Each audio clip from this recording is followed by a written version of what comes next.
बिस्मिल्लाहिर्रहमानिर्रहीम, अस्सलाम वालेकुम। Welcome to Harvard Academy. Harvard Academy CSS compulsory courses, इसके अलावा MPT के कोर्सेज भी ऑफ़र कर रही है। और आज का हमारा सेशन इंटरव्यू के मुतालिक है और इसमें इनकम टैक्स ऑर्डिनेंस 2001 के हवाले से हमारी डिस्कशन जा रही है। और पैनल जो आपसे मुमकिन तौर पर ITO 2001 में से क्वेश्चन पूछ सकता है, जिसको आपके सही तरीके से एड्रेस करना होगा, लॉजिकल आंसर करना होगा।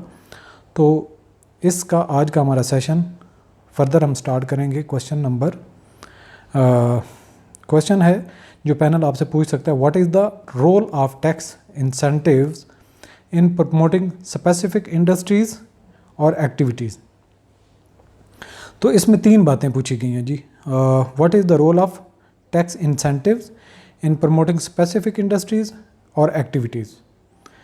तो इसमें ये कहा गया है कि इंसेंटिव का जो प्लान गवर्नमेंट देती है वक्तन फ़वक्तन फाइनेंस बिल के ज़रिए से, या हर आने वाले टैक्स या फिनेंशियल ईयर में जो टैक्सेशन की रद्दोबदल होती है, उसमें स्पेसिफिक पर्पस होता है ताकि कुछ इंसेंटिवाइज भी किया जाए कुछ सेक्टर्स को जिनको प्रमोट करना है, कुछ ऐसी इंडस्ट्रीज़ जिनको प्रमोट करना है जिसमें टेक्नोलॉजी ट्रांसफ़र के मामलात होते हैं। इसके अलावा कुछ ऐसी एक्टिविटीज़ होती हैं जिनको प्रमोट करने से आपकी इंपोर्ट्स कम हो सकती हैं, तो उनका दूर रस में फ़ायदा होता है।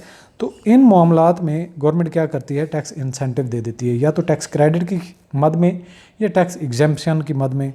तो इस हवाले से अगर कोई specific industry, let's suppose Pakistan में शुगर की कमी है, तो शुगर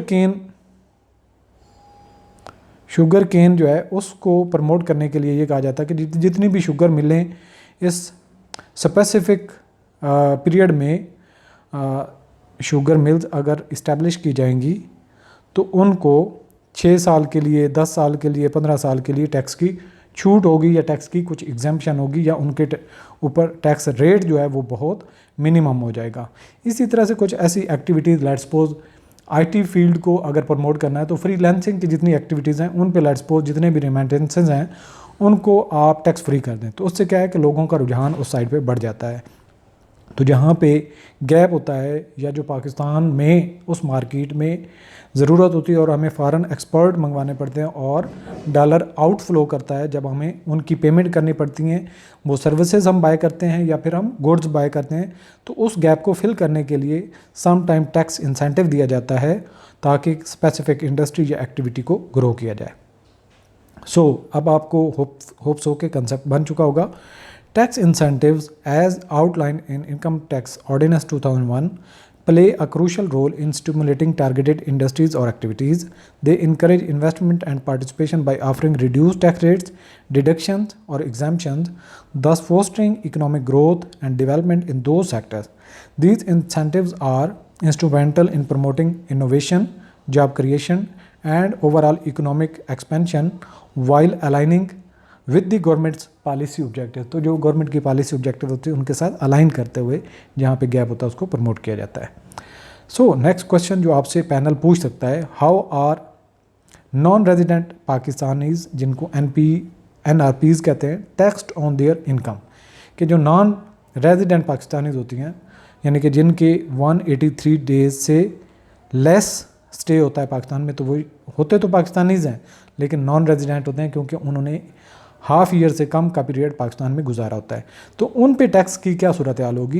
तो डेफिनेटली जो नॉन रेजिडेंट हो जाता है तो उसकी जो जितनी भी सोर्स ऑफ इनकम बाहर से होता है उसके ऊपर पाकिस्तान के अंदर टैक्स नहीं लगता। हाँ, जो पाकिस्तान से सोर्स ऑफ इनकम है, लेट्स सपोज उसने कहीं इन्वेस्टमेंट की हुई है, कैपिटल गेन होता है, या कोई उसकी लेट्स सपोज उसने कोई एम्प्लॉयमेंट की होती है, तो मतलब वहाँ से बैठ के कोई ऐसी एम्प्लॉयमेंट जो उसने स्पेसिफिक पीरियड में की होती, तो जो सोर्स ऑफ इनकम यहाँ से जनरेट होगा तो उसके ऊपर तो उसका टैक्स होगा। अदरवाइज़ जो फॉरेन सोर्स होगा उसके ऊपर टैक्स नहीं होगा।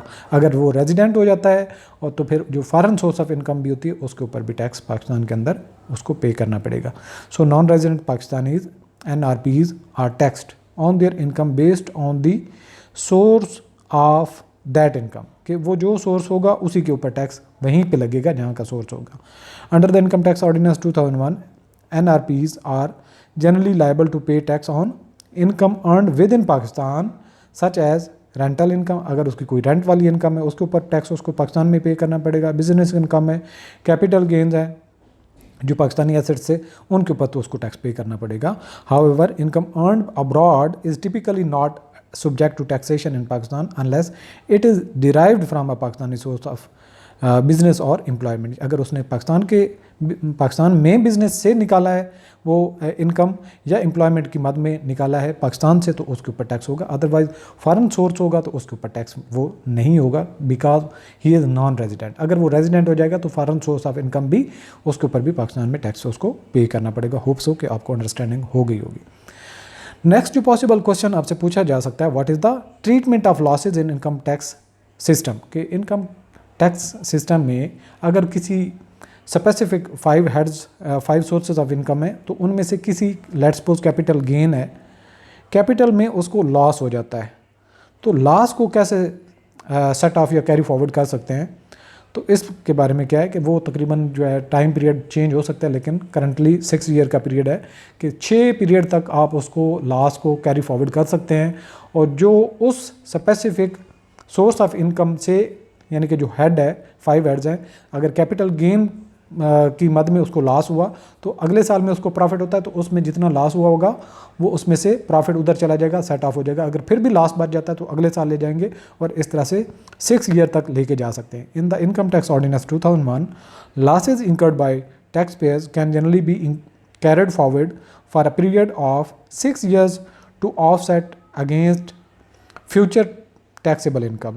This provision allows individuals and businesses to reduce their tax liability in subsequent years if they have experienced losses. यानी कि अगर कोई नुकसान हुआ है तो आने वाले पीरियड में आपकी टैक्स लाइबिलिटी कम हो जाएगी क्योंकि आपने सेट ऑफ करना है लॉस को। However, specific rules and limitations apply to the treatment of losses. So, next जो क्वेश्चन आपसे पैनल पूछ सकता है, ये टिपिकल क्वेश्चन है, how does the tax system addresses the issue of transfer pricing in international transaction, कि internationally आपने कोई ट्रांजैक्शन की, इंटरनेशनल ट्रांजैक्शन क्या होती है कि लेट्स सपोज आपने अमेरिका से एक मशीनरी खरीदी,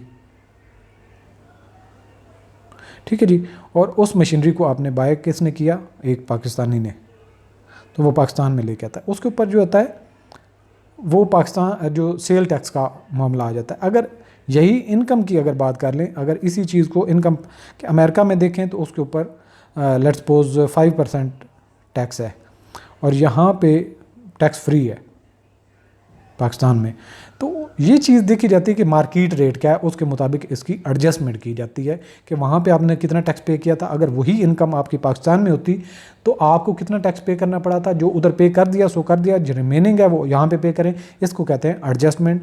और ये देखा जाता है कि नियर बाई इन 2 कंट्रीज़ में, 3 कंट्रीज़ में इनके ऊपर नॉर्मली रेट क्या चल रहा है, उसको उसके हवाले से, उसके रेफरेंस से आपकी टैक्स लाइबिलिटी फ़िक्स की जाती है। और इसको हम फिक्स रखेंगे इनकम टैक्स ऑर्डिनेंस के हवाले से, क्योंकि ये इनकम टैक्स की बात हो रही है तो सेल टैक्स की मद में हम वहाँ पे शिफ्ट नई चीज़ों को करते, सिर्फ इनकम के हवाले से ही इस पॉइंट को कवर करते हैं। The income tax ordinance 2001 addresses transfer pricing in international transaction through its transfer pricing rules. तो ट्रांसफ़र प्राइसिंग के रूल्स भी दिए गए हैं, उन रूल्स को फॉलो करते हुए, तो वो रूल्स यही बताते हैं जो पहले हमने डिस्कस किए। These rules require that transaction between associated enterprises be conducted at arms length prices. ये नहीं है कि कोई जानबूझ के उसको अंडर प्राइस करने के लिए जो है वो प्राइसेस लो कर लें तो आपस में एसोसिएट जो है वो डील करते रहें ताकि टैक्स से छूट हो जाए, ऐसा नहीं होगा, बल्कि उसकी इंटरनेशनल लेवल पे मॉडल को देखा जाएगा कि उसकी प्राइस कितनी होती है, उसके मुताबिक एडजस्ट किया जाएगा। Ensuring fairness and preventing profit shifting, the tax system empowers tax authorities. यहाँ पे यह है कि टैक्स अथॉरिटीज़ को ये पावर दी गई है to make necessary adjustment to ensure that income is not artificially shifted to low tax jurisdiction, कि आप जानबूझकर ऐसी जगह पे अपनी इनकम ना शो करें, ऐसे कंट्री में अपनी इनकम शो ना करें जहाँ पे टैक्स रेट कम हो। तो इसके लिए एडजस्टमेंट की जाती है ताकि जो आपकी लायबिलिटी बनती है टैक्स, इनकम टैक्स के हवाले से, वो आपको पे करना पड़े। तो इसमें जो भी अंडर हैंड डील की जाती है, ये स्पेसिफिकली जब चाइना के साथ ये ट्रेड चल रहा होता है तो उसमें काफ़ी सारी चीज़ों को अंडर प्राइस किया जाता है ताकि उनके ऊपर सेल टैक्स वगैरह कम किया जाए और उनकी प्राइस कम शो की जाए। सो आज का सेशन यहाँ पे वाइंड अप करते हैं, इंशाल्लाह नेक्स्ट सेशन में मिलेंगे। और आप ये कंप्लीट कोर्स हमारी हार्वर्ड एकेडमी की वेबसाइट पे ज्वाइन कर सकते हैं, और हमारी वेबसाइट का जो लिंक है वो आपको पहले पेज पे मिल जाएगा। Thanks for watching. अल्लाह हाफ़िज़।